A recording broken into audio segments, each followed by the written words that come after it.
Good evening all of you. तो acids and basis के lecture number 2 को हम स्टार्ट करेंगे। इसमें हम पढ़ेंगे आज Lewis concept of acids and basis. इससे पहले हमने आर्हेनियस कंसेप्ट पढ़ा, ब्रोंस्टेड लोरी कंसेप्ट पढ़ा।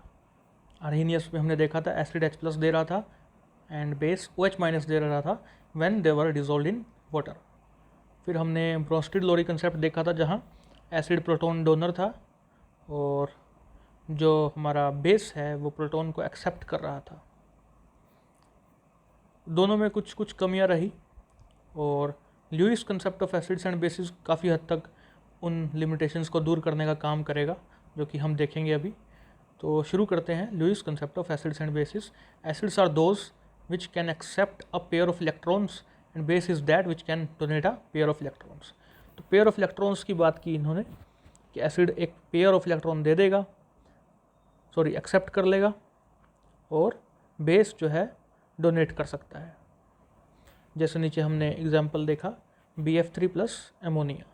यहाँ नाइट्रोजन के पास एक लोन पेयर है, यानी कि इलेक्ट्रॉन्स का एक पेयर है जिसको वो डोनेट कर सकता है, और बोरोन के पास खाली पी ऑर्बिटल है।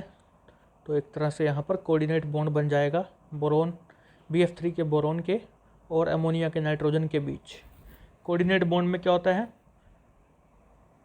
जो एटम इलेक्ट्रॉन दे रहा है वो कंप्लीटली उन इलेक्ट्रॉन्स को अपने से दूर नहीं जाने देता। ठीक है, इसकी बात थोड़ी देर में और दोबारा से करेंगे, जो कि एक कहीं ना कहीं इसकी लिमिटेशंस बनकर भी आएगी। तो नाइट्रोजन से fully transfer of electron boron की तरफ नहीं होता है क्योंकि ये कोऑर्डिनेट बॉन्ड है। ठीक है, ल्यूइस एसिड्स कुछ और फीचर्स हैं। These are electron deficient compounds. अभी आपने देखा BF3 का बोरोन में, यहाँ पर BF3 में बोरोन के केवल 6 इलेक्ट्रॉन, यानी कि ऑक्टेट पूरा नहीं है, 6 ही इलेक्ट्रॉन है उसके आसपास, तो ऑक्टेट पूरा नहीं है, तो that is electron deficient. Central atom can expand their valence shell, example AlCl3। तो अगर उनके इलेक्ट्रॉन्स की कमी वो देख रहे हैं, जो भी एटम है सेंट्रल एटम, उसके पास इलेक्ट्रॉन्स की अगर कमी है तो क्या करेगा, that can expand its valence shell. ठीक है, so that octet can be completed और स्टेबिलिटी आए, तो इसलिए वो एक्सपेंड कर सकते हैं वैलेंस शेल को। सिंपल कैटायंस जो होते हैं they can act as Lewis acids. Larger cations like Na+, K+, they can act as weak Lewis acid, whereas smaller cations like Ag+ can act as strong Lewis acid. यानी कि reaction जल्दी होगा, जैसा कि नीचे दिखाया है। Ag+ + 2 एमोनिया, पहले Ag के ऊपर प्लस चार्ज था, उसने रिएक्शन किया और काफ़ी हद तक उसका जो पॉजिटिव चार्ज था वो खत्म हुआ, एक तरह से वो कॉम्प्लेक्स पर चला गया। ठीक है, दोनों एमोनिया ने कोऑर्डिनेट बॉन्ड बना लिया है Ag के साथ, और कॉम्प्लेक्स के ऊपर प्लस चार्ज हमने शो किया। तो छोटे वाला जो कैटायन है जल्दी रिएक्ट करेगा, स्ट्रॉन्ग ल्यूइस एसिड का काम करेगा, याद रखिएगा। Molecules in which central atom has vacant d orbitals, ठीक है, can act as Lewis acid, example AlCl3। ठीक है, Al की आपको इलेक्ट्रॉनिक कन्फिग्रेशन लिखनी आनी चाहिए। तो आप देखेंगे कि लास्ट में उसकी जो इलेक्ट्रॉनिक कन्फिग्रेशन आती है वो आती है 3s2 3p1। जैसे बोरोन की 2s2 2p1 होगी, तो एल्यूमिनियम की 3s2 3p1 होगी। तो उसके बाहर जो है 3d ऑर्बिटल्स पड़े हैं और वो वैकेंट हैं, खाली हैं बिल्कुल। तो वैकेंट d ऑर्बिटल्स है, इसलिए वो क्या कर सकता है, एक्सपैंड कर सकता है अपने, जो हमने पिछली स्लाइड में देखा था। ठीक है, वैलेंस शेल को एक्सपैंड कर सकता है, ज़्यादा बॉन्ड बना सकता है और अपने आप को स्टेबल कर सकता है, इलेक्ट्रॉन की कमी को पूरा कर सकता है। If central atom of molecule is bonded to electronegative atoms, then electronegative atom can attract the shared pair of electrons and hence central atom gets partial positive charge and can act as Lewis acid। Example हैं CO2, SO3 और SO2। तो इस तरह से इसका मतलब है इस फोर्थ पॉइंट का कि जब इलेक्ट्रोनेगेटिव एटम, जैसे कि कार्बन डाइऑक्साइड ले लीजिए, उसके साथ 2 इलेक्ट्रोनेगेटिव ऑक्सीजन एटम जुड़े हैं डबल बॉन्ड के साथ, तो क्या करेंगे, इलेक्ट्रोनेगेटिव एटम की प्रॉपर्टी है कि वो शेयर्ड पेयर ऑफ इलेक्ट्रॉन्स को अपनी तरफ खींच लेगा। जो कार्बन और ऑक्सीजन के बीच में बॉन्ड्स हैं और वहाँ पे इलेक्ट्रॉन्स प्रेजेंट हैं, उनको ऑक्सीजन अपनी तरफ खींच लेगा। तो उससे ऑक्सीजन के ऊपर तो Δ- चार्ज आ जाएगा और कार्बन के ऊपर उतना ही पॉजिटिव चार्ज आ जाएगा, Δ+ हम शो कर सकते हैं। ठीक है। तो जैसे ही कार्बन के ऊपर प्लस चार्ज आएगा तो हो सकता है कि दूसरा कोई न्यूक्लियोफाइल उस पर अटैक कर सके। क्यों कर सके? क्योंकि पॉजिटिव चार्ज आ गया।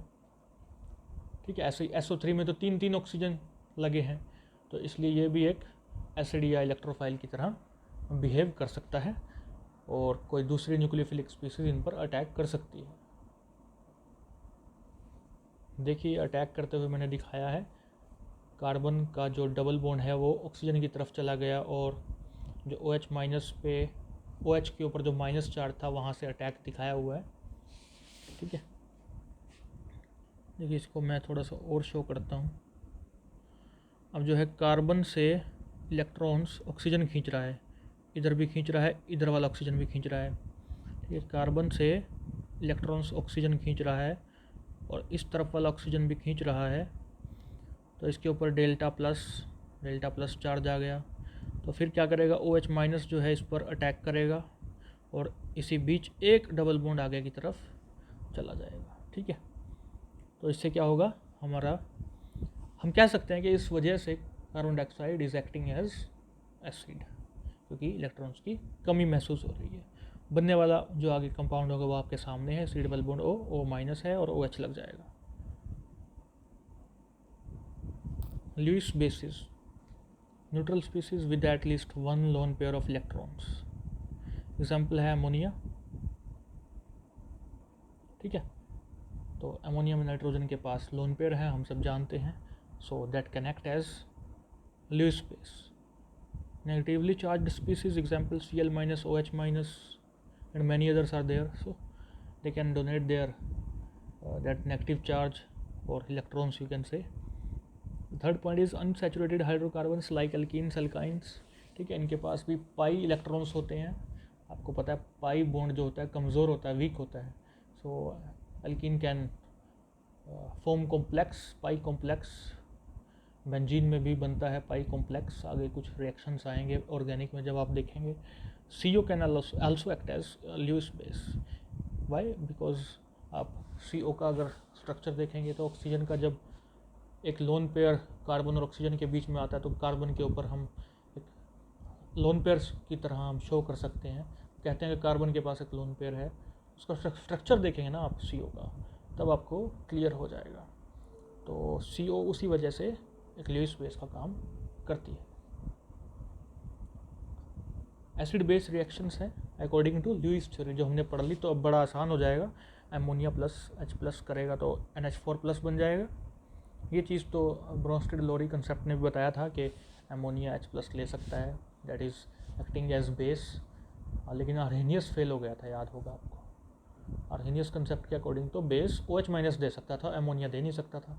तो यहाँ पे ब्रोंस्टेड लोरी और हमारा जो ल्यूइस कंसेप्ट है वो इसको करेक्ट बता रहे। BF3 प्लस F माइनस जो है, F एकदम से ले लिया, F माइनस का अटैक एकदम से हुआ, BF4 माइनस बन गया, क्योंकि F के पास नेगेटिव चार्ज है, बोरोन खाली है, इलेक्ट्रॉन्स डेफिशिएंट है, तो अटैक होगा। F छोटा है, साइज छोटा है, इसलिए नेगेटिव चार्ज को ज़्यादा संभाल नहीं सकता, इसलिए अटैक करेगा। ठीक है। Cu+2 और 4 अमोनिया है, तो +2 चार्ज को कहीं ना कहीं स्टेबलाइज करने के लिए अमोनिया के साथ कॉम्प्लेक्स बनेगा और +2 चार्ज हम कॉम्प्लेक्स पे दिखा देंगे। ठीक है। तो इस तरह से कुछ और भी रिएक्शंस आप अपनी किताब से भी देख सकते हैं। और ज़्यादातर इस ल्यूइस कंसेप्ट में आपने देखा कोऑर्डिनेट बॉन्ड्स की ज़्यादातर बात हो रही है, कोऑर्डिनेट बॉन्ड बन रहे हैं। और कोऑर्डिनेट बॉन्ड आपको डेफिनेशन अगर आपने पढ़ी होगी, वो होता है फुल ट्रांसफ़र ऑफ इलेक्ट्रॉन्स में नहीं होता है ट्रांसफ़र, बट हम मानते हैं कि जो इलेक्ट्रॉन भेज रहा है उसी के आसपास वो इलेक्ट्रॉन रहेंगे, ये आप ठीक है मान के चलिएगा। कोऑर्डिनेट बॉन्ड यही होता है। तो इसी बेस पे अब हम लिमिटेशंस देखते हैं। As there is concept of formation of coordinate bond, that means there is not complete transfer of electrons, so we can not compare acid base strength. ठीक है। अब देखिए बात वही है कि कोऑर्डिनेट बॉन्ड पे ज़्यादा ध्यान दिया गया है इस कंसेप्ट में, तो और कोऑर्डिनेट बॉन्ड में complete transfer of electron is not there. तो एसिड बेस स्ट्रेंथ कंपेयर कर पाना बड़ा मुश्किल हो जाएगा। ठीक है। हमें पता ही नहीं कितना इलेक्ट्रॉन ट्रांसफ़र हुआ है किसकी तरफ, तो कैसे कंपेयर करें। Acid base reactions are fast then complex formation. So यहाँ पर भी कहीं ना कहीं इसमें हम देख पा रहे हैं कि इसमें कुछ कमी नज़र आ रही है। देखिए एसिड बेस रिएक्शन एकदम से होते हैं, फास्ट होते हैं, ये सब जानते हैं, लेकिन कॉम्प्लेक्स फॉर्मेशन में थोड़ा टाइम लगता है। तो इसलिए ये भी एक ल्यूइस कंसेप्ट की कमी हो सकती है। एसिड्स लाइक HCl या H2SO4 लगा लीजिए आप, they are not forming coordinate bonds. और ये कंसेप्ट एक तरह से कोऑर्डिनेट बॉन्ड के साथ डील कर रहा था, लेकिन HCl तो कोऑर्डिनेट बॉन्ड नहीं बना रहा, तो कैसे उसको सेटिस्फाई करेगा। तो यहाँ पर भी एक लिमिटेशन नज़र आती है। This concept is more emphasising on coordination compounds and their reactions, बात कर चुके हैं। Lewis concept can not explain hydrolysis of ester.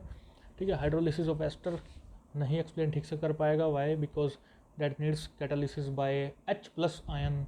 और ये कहीं ना कहीं हमने देख लिया है कि कोऑर्डिनेट बॉन्ड्स की बात कर रहा था, तो H+ आयन कैसे कैटालाइज कर रहा है, हाइड्रोलिसिस कैसे हो रहा है, उसको ठीक से एक्सप्लेन नहीं कर पाएगा। तो इस तरह से कुछ लिमिटेशंस इस कंसेप्ट की बन गई। Thank you very much, I hope आपको समझ आया होगा। Thank you.